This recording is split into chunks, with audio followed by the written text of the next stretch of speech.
내가 여호와를 항상 송축하며 내 입술로 항상 주를 찬양하리이다. 내 영혼이 여호와를 자랑하리니 곤고한자들이 이를 듣고 기뻐하리로다. 나와 함께 여호와를 광대하시다 하며 함께 그의 이름을 높이세. 내가 여호와께 간구하며 내게 응답하시고 내 모든 두려움에서 나를 건지셨도다. 그들이 주를 앙망하고 광채를 내었으니 그들의 얼굴은 부끄럽지 아니하리로다. 이 곤고한 자가 부르짖음에 여호와께서 들으시고 그의 모든 환난에서 구원하셨도다. 여호와의 천사가 주를 경외하는 자를 둘러 진치고 그들을 건지시는도다. 너희는 여호와의 선하심을 맛보아 알지어다. 그에게 피하는 자는 복이 있도다. 너희 성도들아, 여호와를 경외하라. 그를 경외하는 자에게는 부족함이 없도다. 젊은 사자는 궁핍하여 줄일지라도 여호와를 찾는 자는 모든 좋은 것에 부족함이 없으리로다. 오늘은 공고한 자의 노래라는 제목으로 하나님의 말씀을 증거하겠습니다. 아시다시피 여러분 시편 34편의 표제는 이 시를 특별한 사건과 연결시키고 있습니다. 바로 다윗이 자신을 죽이려고 하는 사울을 피해서 도망하던 중에 있었던 어떤 사건을 가르쳐주고 있죠. 사울을 피해서 도망치던 다윗이 그 포위망이 좁혀지자 이제 그가 죽인 골리앗의 고향 그 블레셋 땅 가드를 향하게 됩니다. 그곳을 향해서 그곳에서 망명을 통해 자신의 생명을 지키고자 했던 것이죠. 망명을 결정하고 가드 땅 그리고 그곳의 왕인 아기스를 만나게 되는 그 순간 신하들이 이제 왕에게 속삭입니다. 사울이 죽인 자는 천천히요 다윗은 만만이로다 하지 아니하였나이까. 골리앗을 죽인 자가 바로 저 다윗 아닙니까? 라고 왕에게 속삭이죠.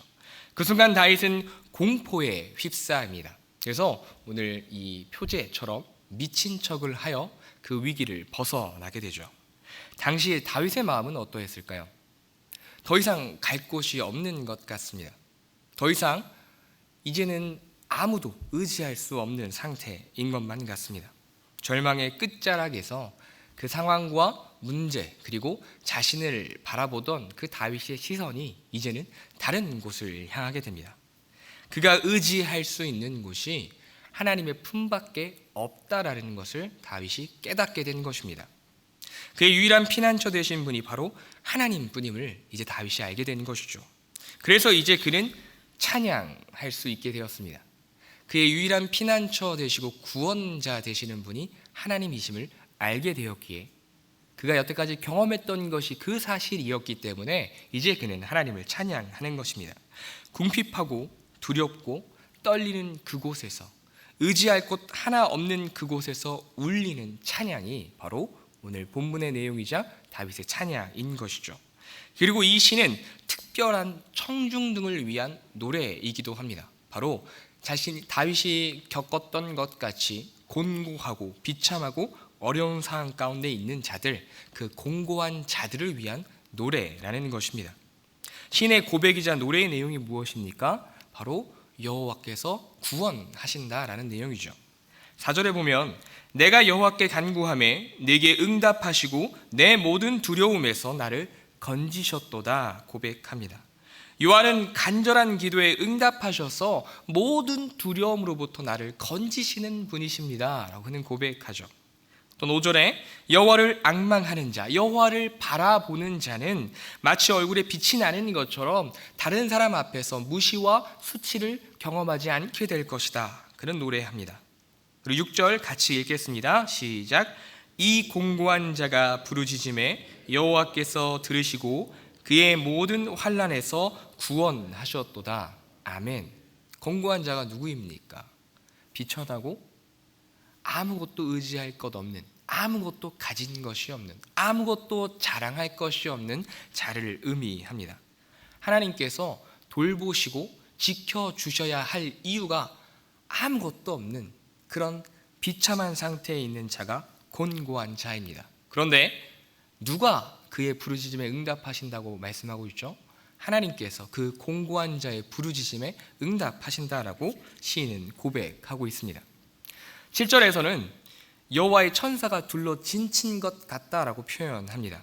하나님의 도움의 손길이 어떠한지 마치 전쟁 가운데서 승리하는 모습을 그려내고 있는 것이죠. 시인은 노래합니다. 여호와께서 구원하셨습니다 라고 노래하고 있습니다.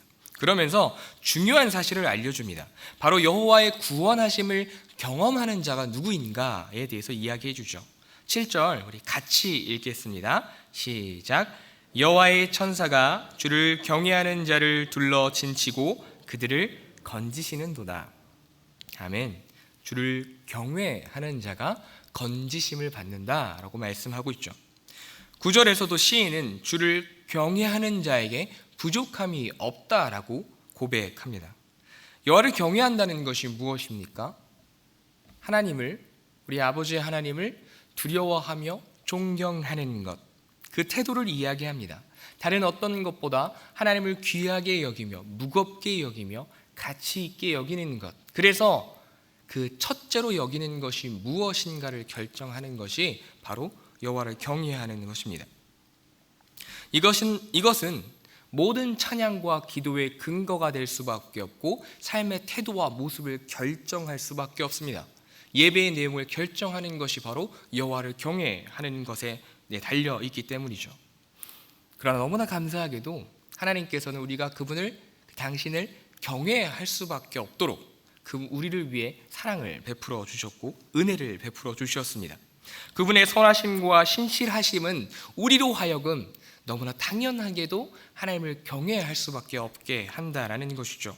이 선하심과 신실하심은 누구도 부인할 수 없도록 이 역사 가운데 또 우리네 인생 가운데 무엇보다도 십자가를 통해서 우리에게 너무나 분명하게 새겨졌습니다. 내가 너를 구원할 것이고 내가 너를 사랑한다라고 하나님께서 말씀해 주고 계시다라는 것이죠.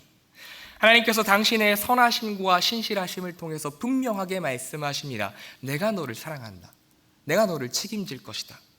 기가 막힐 웅덩이와 수렁에서 우리를 끌어 건져내시는 그 하나님의 사랑에 대해서 우리는 고백할 수밖에 없다라는 것이죠. 그리고 그분이 우리의 아버지이시다라고 시인은 노래하고 있는 것입니다. 그러면서 마치 우리가 음식을 맛보아 그 음식을 잘 알듯이 그 역시 하나님의 선하심을 맛보아 알았다라고 고백하죠. 8절입니다. 너희는 여호와의 선하심을 맛보아 알지어다. 그에게 피하는 자는 복이 있도다. 아멘. 여호와를 경외하는 자는 그분의 선하심을 맛보아 아는 자, 다르게 말하자면 그분의 선하심을 깨달아 즐거워하는 자는 그분께 피한다라고 이야기해 주고 있습니다. 여호와를 나의 피난처로 삼는 자가 바로 여호와를 경외하는 자의 모습입니다. 왜냐하면 그분께서 나를 구원해 주시고 지키실 분을 아는 자가 바로 경외하는 자가 누릴 수 있는 축복이기 때문이죠. 그리고 그에게는 부족함이 없습니다.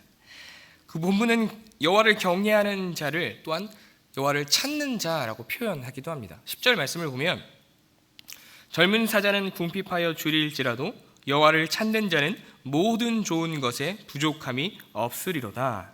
아멘. 사실 젊은 사자가 얼마나 강력하고 능력이 있어 보입니까? 그들의 에너지가 넘치고 강력해 보이지만 그들 역시 굶주릴 때가 있습니다. 아무리 자신의 힘과 능력이 강하다고 하더라도 하나님의 능력을 의지하지 않는다면 만족함을 누릴 수 없다라는 것이죠. 이와는 대조적으로 모든 필요의 채움을 경험하는 자들이 있습니다. 그들이 누구일까요? 바로 여호와를 찾는 자들에 대해서 시인은 이야기합니다. 이들의 부족함 없음은 무언가 받아 누리는 것이 풍족하고 많기 때문이 아닙니다. 어쩌면 이 젊은 사자들, 즉 자신의 힘과 능력과 지혜를 의지하는 자들이 가진 것보다 여호와를 찾는 자들의 손에 쥐어진 것이 적어 보일 수는 있습니다. 그럼에도 이들은 만족합니다. 그럼에도 이들은 감사합니다. 자신에게 주어진 그것 가운데서 평강을 누릴 수 있고 기쁨을 누릴 수 있습니다. 왜냐하면 주어진 것이 어떠한 것이냐가 중요한 것이 아니라 그것을 주신 분이 그들의 여호와 하나님이심을 알기 때문인 것이죠. 여호와의 선하심과 구원하심을 경험했기에 시인은 여호와를 경외합니다. 여호와를 찾습니다. 여호와께로 자신을 의탁합니다. 피한다는 것이죠. 그래서 찬양할 수 있었고 찬양할 수밖에 없었습니다. 1절입니다.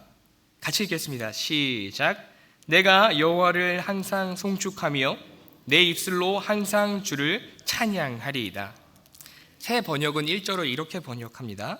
내가 주님을 늘 찬양할 것이니 주님을 찬양하는 노랫소리 내 입에서 그치지 않을 것이다.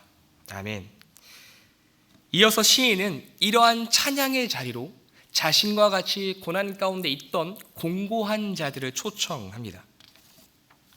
그들에게 필요한 것이 바로 여호와 하나님이심을 너무나 잘 알았기에 그 찬양의 자리로 초청했던 것이죠. 왜요? 그들을 살리기 위해서, 그들이 유일하게 피할 수 있는 곳이 여호와임을 알게 하기 위해서 하나님을 자랑하고 그분의 행하신 일들을 찬양했던 것입니다. 3절을 같이 읽겠습니다. 시작. 나와 함께 여호와를 강대하시다 하며 함께 그의 이름을 높이세. 아멘. 주 안에서 사랑하는 성도 여러분, 오늘 말씀의 제목은 공고한 자의 노래입니다. 본문의 내용을 더 제대로 표현하자면 공고한 자들을 위한 공고했던 자의 노래이기도 합니다. 인생의 공고함과 비천함과 고통과 아픔 가운데 계십니까? 그런 이들을 위해서 시인은 노래하고 있습니다. 여호와께 피하는 자는 복이 있도다. 그를 경외하는 자에게 부족함이 없도다. 여호와를 찾는 자는 모든 좋은 것에 부족함이 없으리로다. 아멘. 시인과 같이 하나님의 선하심을 맛보아 아는 우리가 되기를 간절히 축복합니다.